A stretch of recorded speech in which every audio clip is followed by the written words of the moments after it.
Hello guys! Welcome back to my channel.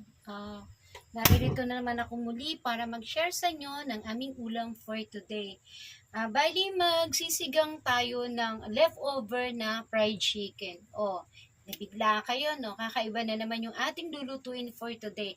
So guys, pakuluan po muna natin itong sampalok.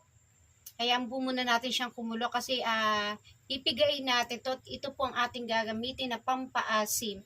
So, stay tuned! Ayan guys, kumukulo na po siya. Pwede na po natin siyang kunin. Op.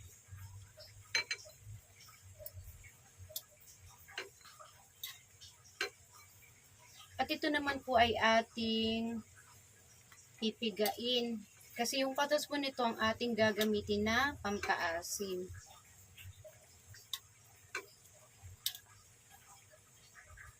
So, ayan. Ay, may isa pa po. Lagay na natin yung ating kamatis,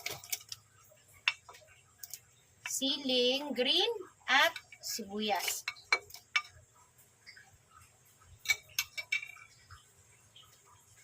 Lagyan na rin po natin siya ng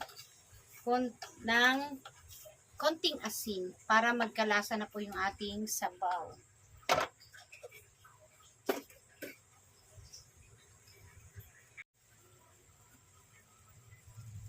So, ayan guys.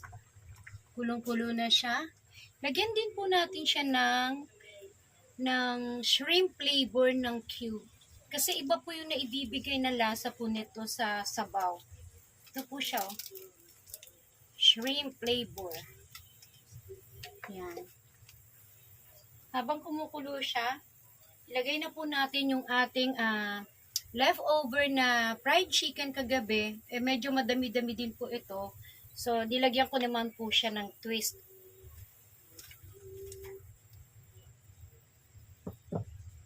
So, hayaan natin siyang kumulo.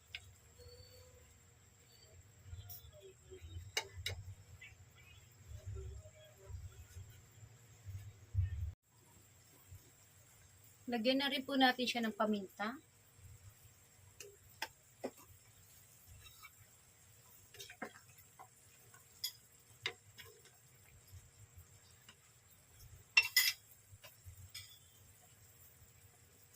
Lagay na rin po natin yung ating okra.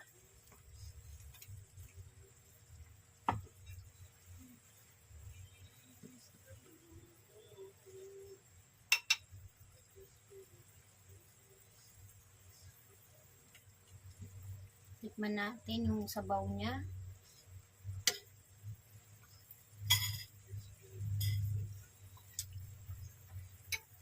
Hindi ko pa po nailalagay yung ating katas na sampalok, pero masarap na po siya.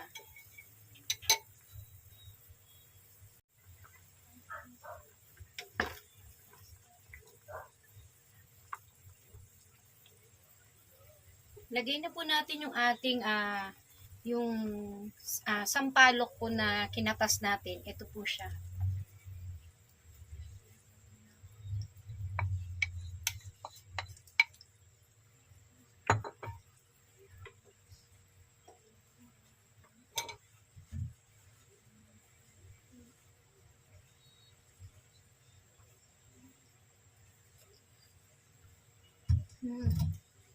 Tamang-tama lang po yung asim niya. Tamang-tama lang din po yung lasa niya. Pero mag-add lang po ako ng konting patis. Para sa umami flavor niya. So, pakuluan na lang natin at yung huli na lang po na gulay yung ilalagay natin. So, ilagay na po natin yung ating talbos ng kamote para sa ating finale. Yan. Pakukuluan na lang po natin yan. At meron na po tayong masarap na sinigang na fried chicken. So guys, thank you! Hello guys! Ito na po yung ating recipe for today.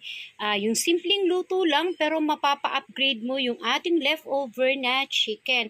So ginawa natin siyang sinigang na fried chicken. So guys, kung nagustuhan ninyo ang channel kong ito, please like, share, and subscribe. And don't forget to click the notification bell button for more updates. Sana magustuhan nyo din at maitry nyo din yung ganitong klase ng luto sa leftover na fried chicken. See ya and God bless.